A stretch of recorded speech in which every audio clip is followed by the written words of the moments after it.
It's Mr. Jam on Capital Dance, and right now I am joined by somebody that we've wanted to get in the studio for a very long time, somebody that we've wanted to talk to for a very long time.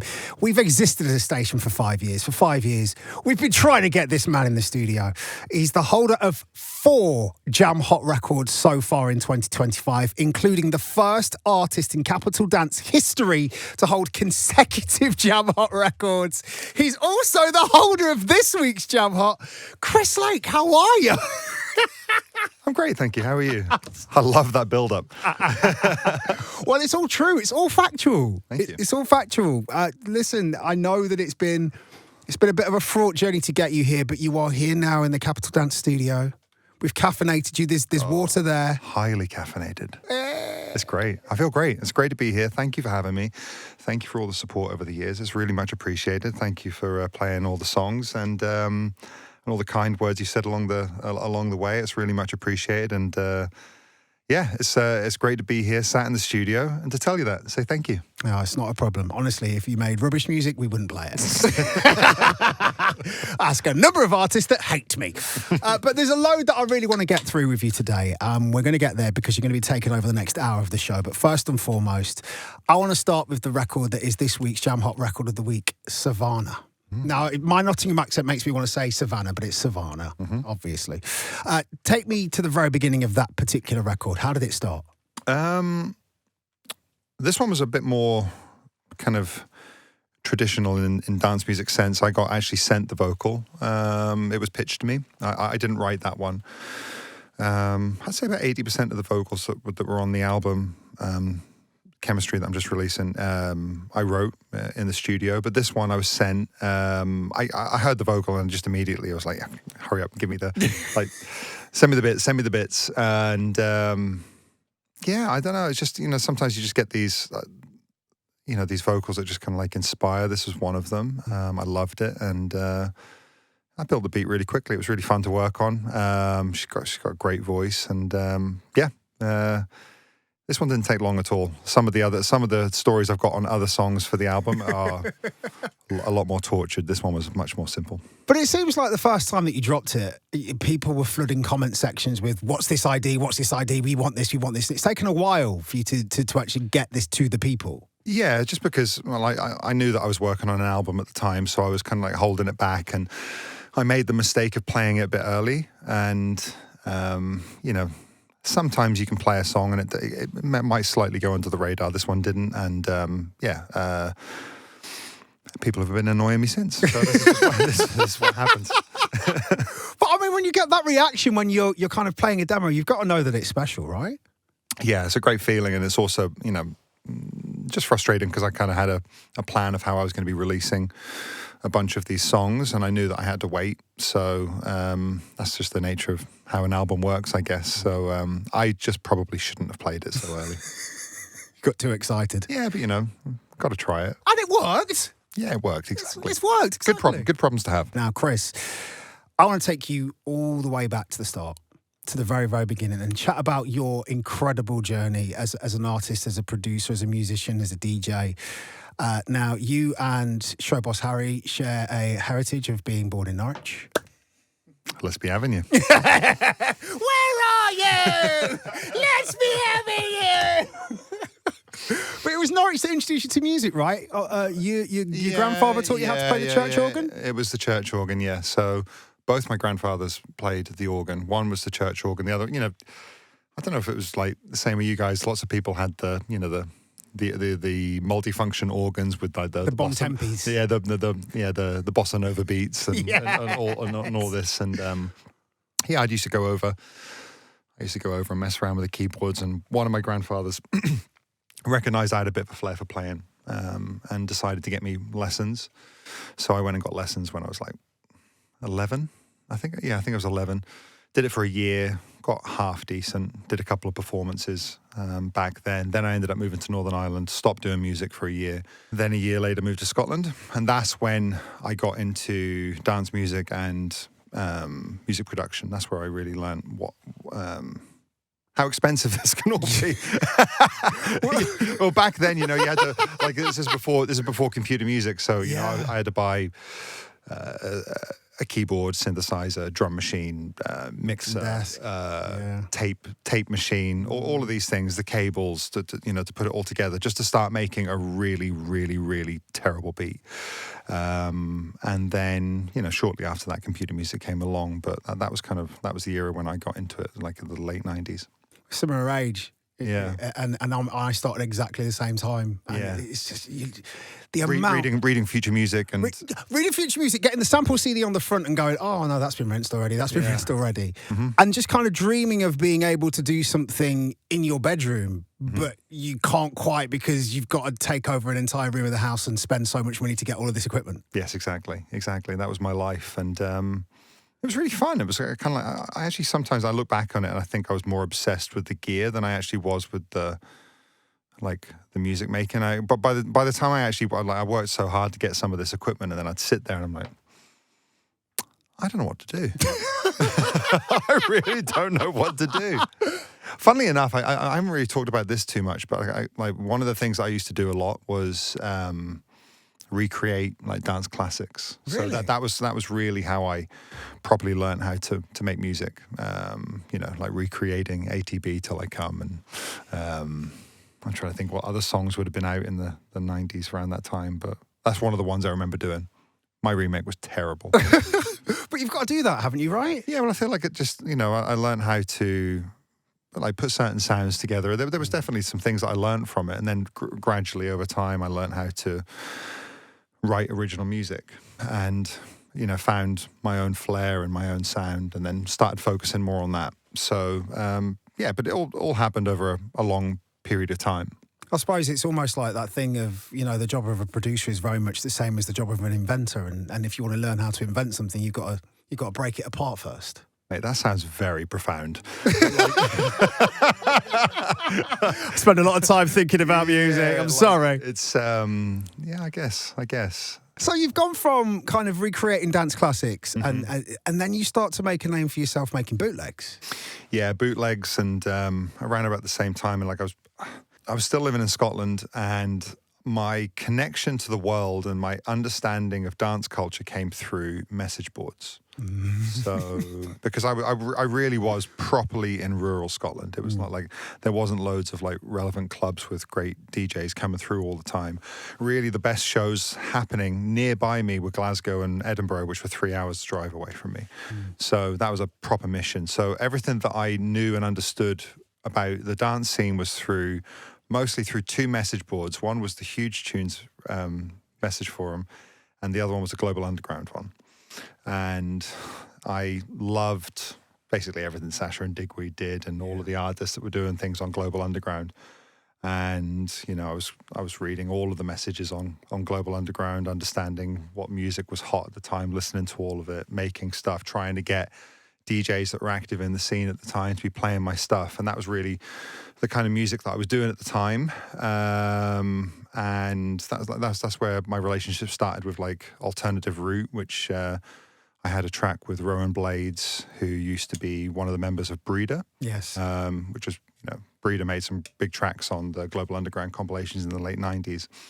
I did a track with Rowan called Filth. That came out on Alternative Route in, I think, 2002 or 2003. And that was like, that got played by all of the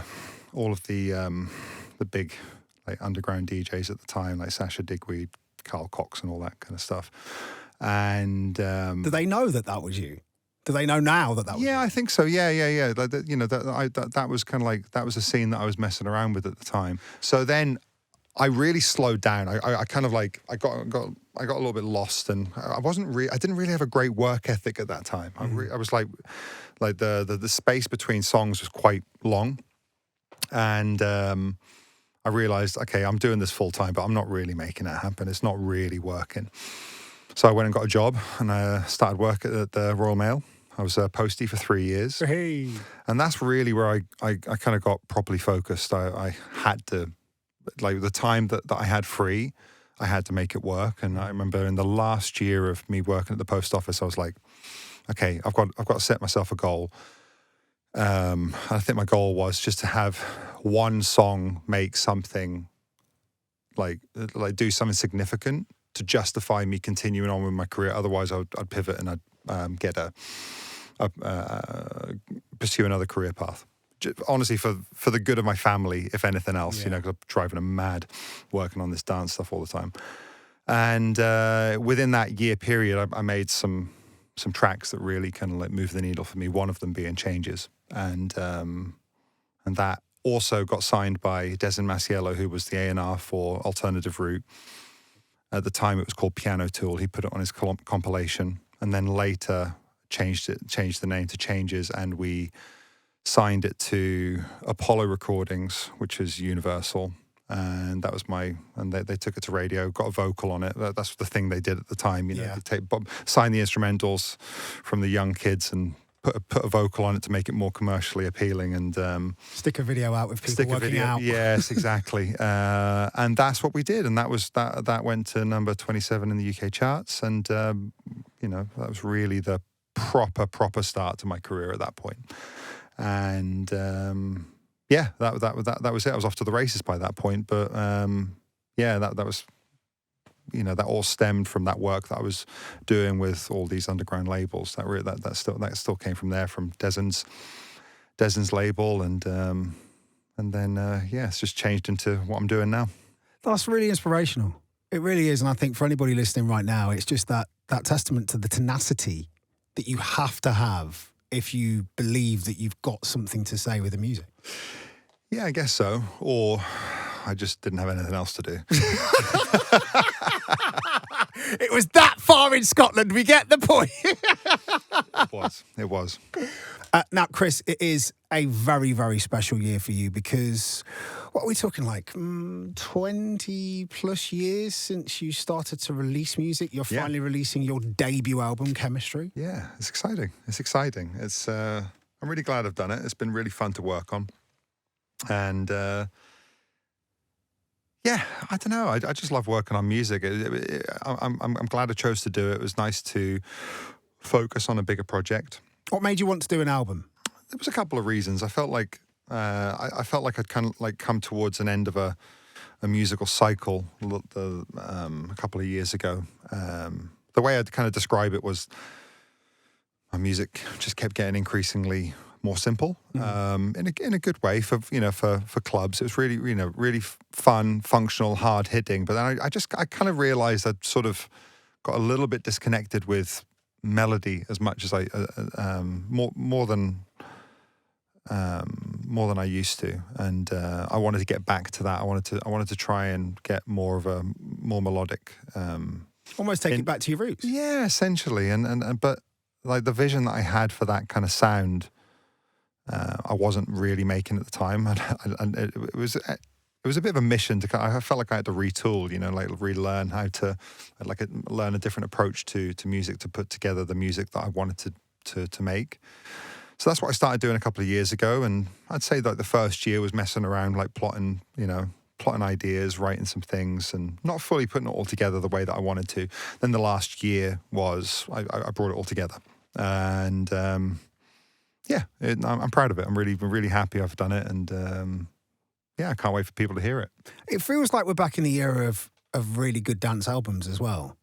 Yeah, maybe. I mean, I hope so. I think it's there's definitely space for it, and I think there's the artists out there that can do it. So I think it's healthy. I think it's healthy for this. I think the scene in general is in a good place. So yeah, I'm happy to be doing one, and it's great to see some of the other artists that are doing albums at the moment too. So I'm glad I'm doing it. As a creative process, though, what do you think doing an album has taught you?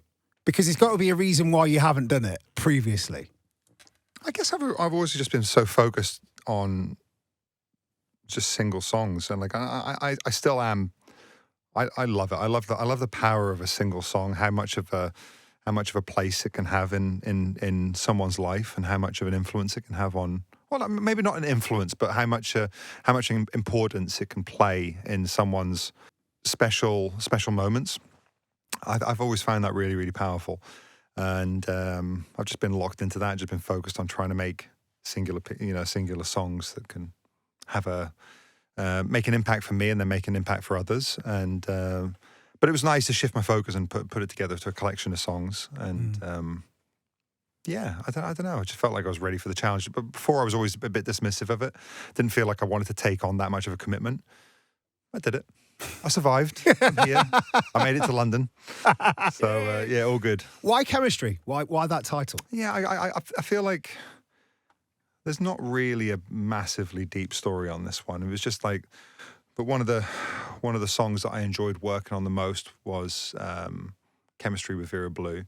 And I don't know. I was just really drawn to that song, the name, and I felt like it was I felt like it was a good one to name the whole album after. I wish there was a grander story than that, but it's just true. That's what. But that's part of the creative process, isn't it? When you've made that song and you feel like, okay, this is almost the overarching theme of where I want to take the entire project. Yeah, exactly. And it was also like working with, I was kind of like heavily influenced by the art that we were creating as well, and we kind of like had a vision for what all the art would look like, and I felt like it was a word that tied it all in. It just felt good and exciting to me, so I just went with it. I like that. I like that a lot. And another thing that I really like is the collaborations that you've got on the album. Abel Boulder, Bonobo, MPH. So it's fully established and new names as well.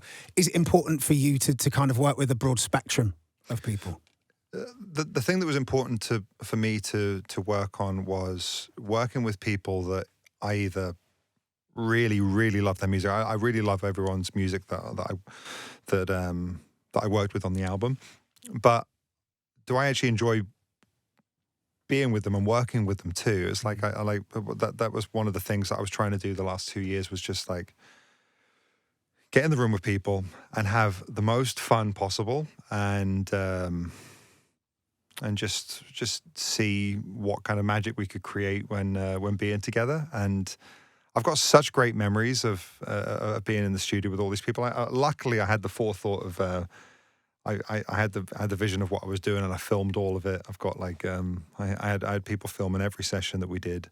So That's got to be a documentary. Yeah, I think so. And yeah, I'm really, really glad I did it, because I definitely wish I had been filming some of the stuff I did 20 years ago. I never captured. But there were some really, really special moments in all of this creative process, and I got to work with some great people. So it's I that's one of the things that really sticks out to me about this album, was the people I got to work with on the album. So, and I treated it as a very collaborative process. That, like, there's some records on there I didn't work with anyone at all, but like most of the songs, there's other people involved in various elements. And essentially, if I was working on something and I felt like, I feel like this, this, for example, I feel like this could have a bit more of an upbeat, UK garage kind of feel. Well, I wasn't thinking, why don't I try to imitate MPH? I was like, why don't I call MPH and see if he wants to work on something? That was like the approach that I took on it. And, this is the same with, like, Bonobo. I can't even believe he answered the call, to be fair. I thought he would just... Why? I don't know. It's just like, it's funny, but like, I've actually, I get on really well with him. I love working with him. But I just like, I hold his music in such high regard. He's one of my favorite artists ever.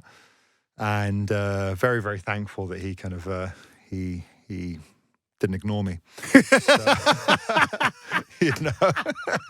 Chris, nah. Yeah.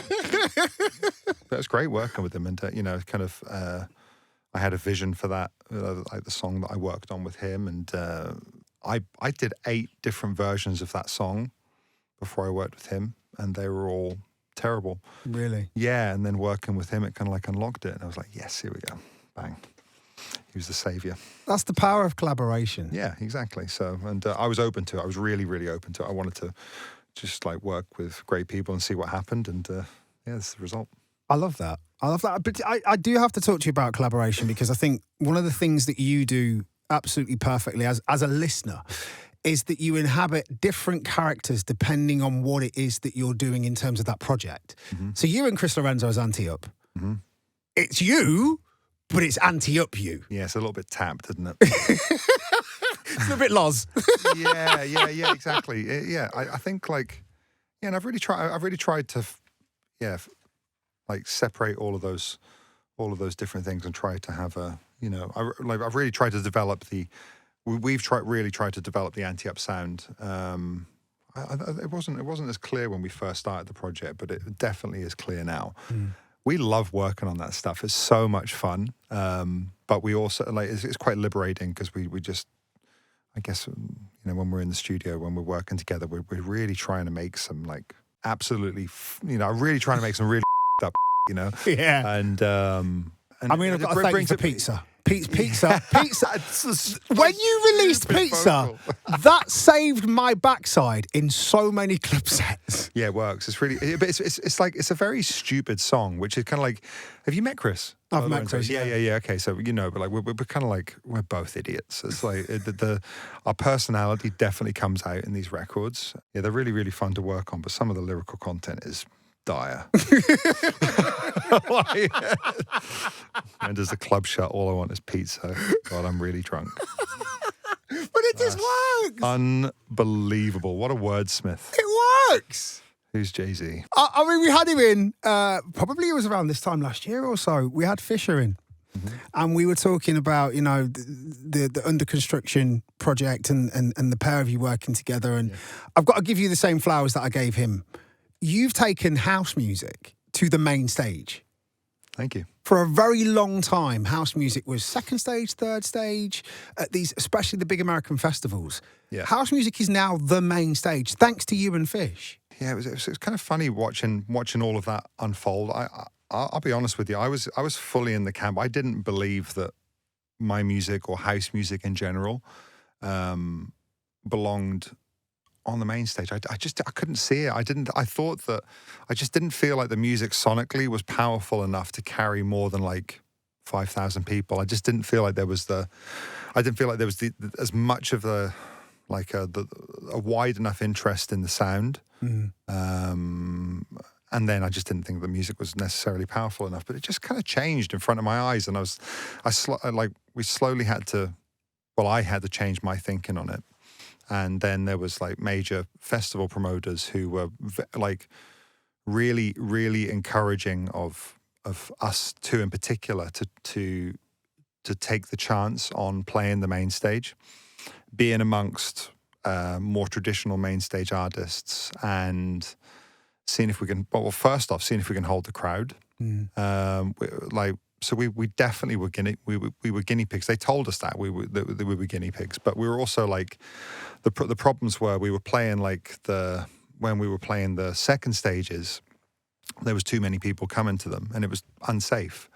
But it doesn't mean that just because that's happening, that it's suddenly going to work on the main stage. It's a completely different beast. But it did work, and it just developed, and the festivals backed it, and now it's huge. It's absolutely huge, and I'm definitely proud to have been involved in that in such a big influential country like America. So it was really, really nice to be involved in that from the start.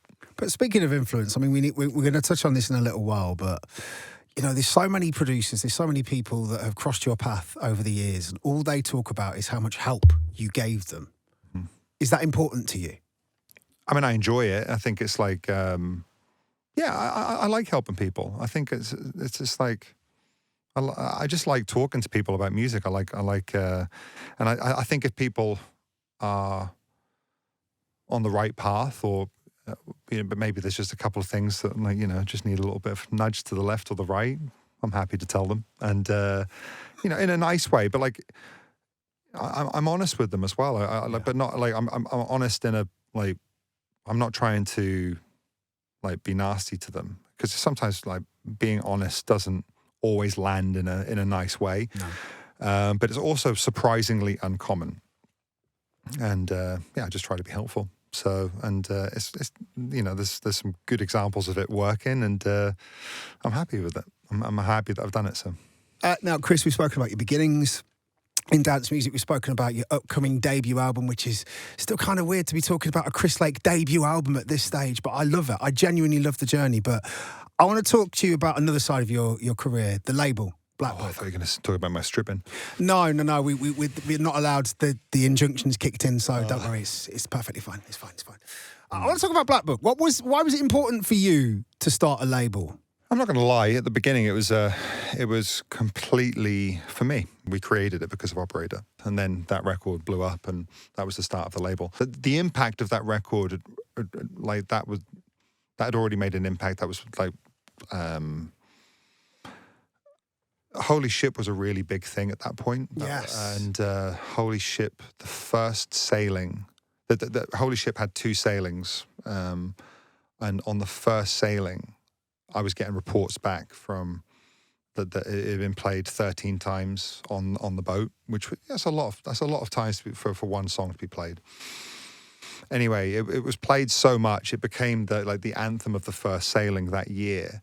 And Gary Richards, who was running Holy Ship at the time, called and asked if he could book me for the second sailing because it had been such a big thing. And I remember at the time I was like, none of these brands were touching what I was doing. They were not getting involved in any of this stuff. And this is a massive turning point for me that Hard and Holy Ship and things like that were getting interested in my songs. And so they booked me. I went out and played it. It was a big moment. I remember actually there was only one room left, and I actually shared a room with Ian Mazeth, and I never actually saw him in the room. I'd go to sleep. And then I'd wake up, and then he'd be coming into the room. We were like shift sleep work. Yeah, it's pretty funny. And but yeah, that was like a real turning point. And then shortly after, that's when Skrillex contacted me and asked if I would curate the Hausler album, and then we ended up putting Operator and I Want You onto that album. So yeah, big turning point. Very big turning point. Mm-hmm. Very big turning point. And it's almost one of those ones where it's a sliding doors moment. Yeah. If that hadn't have happened, then that wouldn't have happened, and then the domino effect is. Yeah. It was a really, really good moment. But then it turned into a vehicle for you to invest in the next generation as well. Yeah. So the label developed really quite quickly, and I had a strong visual presence. The branding was really cool, and so then just started signing records and felt like I had the infrastructure around it to start releasing songs by other people, and then built a great team, and we've been going nearly quite a long time now. 8, I don't know how old it is. I guess it's 8 years. So it's about 8 years, yeah. 9. Well, thank you for releasing my song. Oh, my pleasure. It was a great song, so thank you for letting us have it. What is it that you look for in records that you sign to Blackbook? I just want to love it. Do I enjoy it? That's really it. Yeah. So it's not really any more complicated than that. And obviously, I've got a team as well. It's like a shared thing. It's not just on rare. It's not like if I'm the only person that's liking it, I'm not going to I wouldn't. I can't think of any time where I've gone, no, we're releasing this and I'm the only one that likes it. That's never really happened. It's not. It's often a consensus thing, but led by myself or Ian. So, but it's fun. We love listening to music and hearing new stuff and getting excited about it. And I still get excited by music today just as much as I did when I was a kid. So it's really fun. It's message board, Chris, isn't it? It's discovering new stuff and wanting to share it. I never grew up, ever. Unless you look in the mirror and I'm like, oh, wow. But we need to talk about another string to your bow. That's degradation. Well, you say this, but you've been an early adopter for so many things. And that's also one of the things with the streaming, with the Twitch Have streaming. you seen that? I have. Funny. I love it. I love it because you give budding producers honest feedback, but you also give them a look behind the curtain of how to put a track together. And I was talking to somebody the other day, literally the Australian producer Cyril. Uh-huh. And he was saying how he watches your streams. Does he? When he gets into this kind of cul-de-sac of creation, where he thinks, oh, it's not right. He's like, he watches you and he goes, you show the entire process of building a track. Mm-hmm. A lot of people, when they do the streams, they just wait until they've got something built and then they recreate it in the stream. Yeah. Watching that process start to finish, that's really powerful. Yeah, I think so. It's pretty exposing. I'm not going to lie. There's a couple of times more than a couple of times I'm sat there and I'm like, I can't believe I am sharing what I'm doing right now with the world. This is horse. This sounds absolutely atrocious. But it's actually like I think it's a really kind of important thing for young producers to understand, that it's actually mostly like that. There's a lot of stuff sounding very, very bad until you get it sounding maybe better. And I've really enjoyed showing the process, and I'm actually I was definitely hopeful that people would like it, but I'm really encouraged by the feedback that I've had from the streams, and I've made it part of, made it regular programming. I'm really trying to actively keep to that now.